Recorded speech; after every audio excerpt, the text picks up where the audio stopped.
What's going on, everyone? What you're going to see today is it's two kills of Pyro Pete the Invincible by Krieg. Both will be very similar tactics with a 1 skill point difference, I believe. One's with a T-door launcher reload, that style. It will be about 53 seconds, and another one will be a light diffuse style kill, and that's about 47 seconds.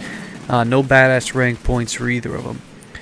The trick here, from what I understand, and full disclosure, this isn't my idea. I learned it while reading about trying to kill raid bosses with Krieg, because I wasn't doing very well with it. The trick is to use blood explosion to cause enemies to explode, and they're dealing their chain reaction overkill damage to surrounding enemies. So in this case, killing rats and spider ants, they deal the overkill damage to Pete. In the T-door launcher case, the unexploded rockets in the actual rocket launcher thrown damage will far exceed the damage needed to kill a spider ant or rat, so each continuous explosion throughout the slagged enemy chain is administered to Pete with hilarious results. For the light diffuse reaction, or for the light diffuse style one, this basically substitutes for a launcher, so and that's really the only difference. Your explosion of the 1 or 2 rats or spider ants continues throughout the slag chain, and it's administered to Pete.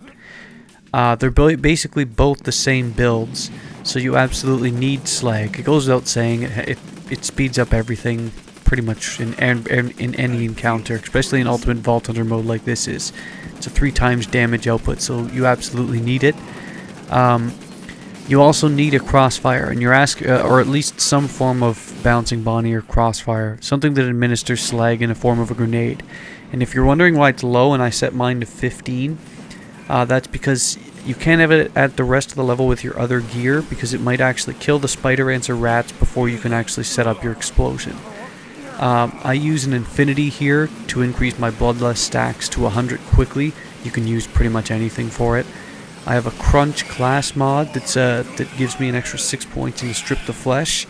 My relic's an additional explosive damage mod. I spec'd into the Hellborn tree for the extra damage, but the only 2 skills you absolutely need are blood explosion and strip the flesh.